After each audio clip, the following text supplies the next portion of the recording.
Introduction of accounting क्या होता है, मतलब थोड़ा सा अकाउंटिंग को इन डेप्थ समझते हैं और उसके प्रोसेस को समझते हैं। सबसे पहला प्रोसेस होगा आइडेंटिफाई। हम किसी भी ट्रांजैक्शन को रिकॉर्ड करने से पहले हम सबसे पहले आइडेंटिफाई करेंगे।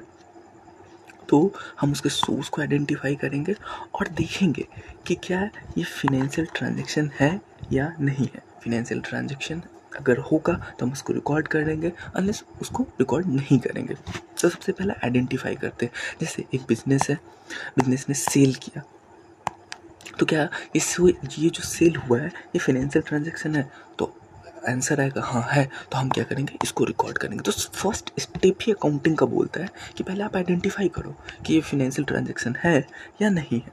मान लो सेल की जगह अगर हम किसी को डोनेट कर देते विदाउट मनी, तो क्या ये फिनेंशियल ट्रांजैक्शन है?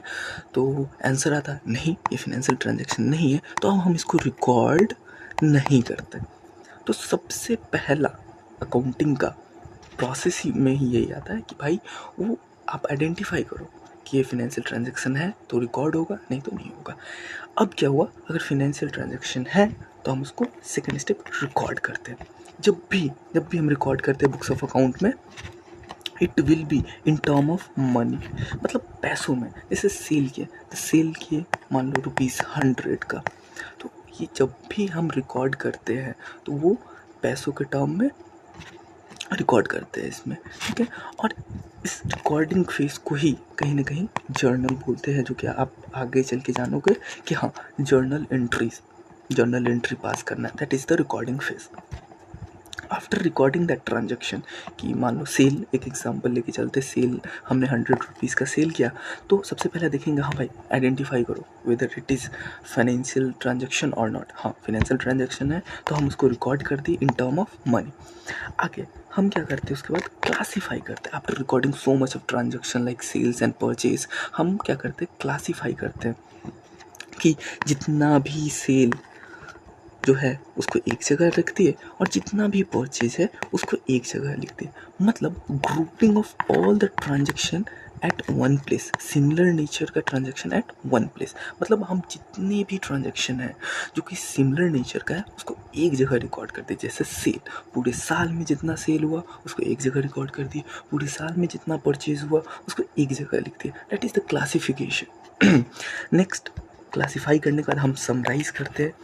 समराइज में क्या करते हैं, putting the balance of all account at one place, like trial balance. अब इसमें क्या होता है समराइज में, अब ध्यान से समझना क्लासीफाई और समराइज में डिफरेंस क्या है।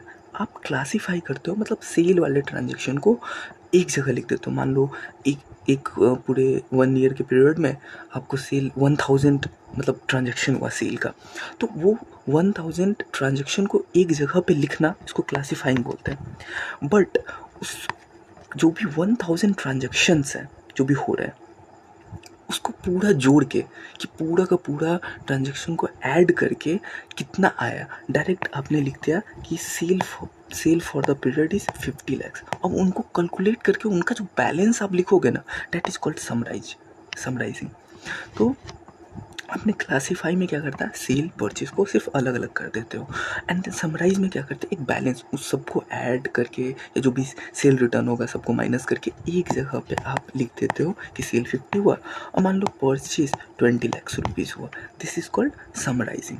एंड देन आफ्टर समराइजिंग हम क्या करते हैं, कम्युनिकेट करते हैं to the users of accounting. अब कम्युनिकेशन में क्या आता है, हम फिनेंशियल स्टेटमेंट तैयार करते हैं। After recording, classifying and summarising हम फिनेंशियल स्टेटमेंट को तैयार करते हैं, सो दैट हमारे जो भी यूजर्स दो होते हैं, इंटरनल एक्सटर्नल, जो कि आप आगे चल के जानोगे और डिटेल में। बट जो भी यूजर्स हैं उनके लिए कि हाँ वो बिजनेस से कुछ कंक्लूजन निकाल पाए, इंटरप्रेट कर पाए कि हाँ एक्चुअली बिजनेस चला है, अच्छा गया है, प्रॉफिट हुआ है या नहीं है, ग्रोथ हुआ है या नहीं हुआ। तो ये लास्ट कम्युनिकेशन फेज में हम इसको दिखाते हैं थ्रू फिनेंशियल स्टेटमेंट।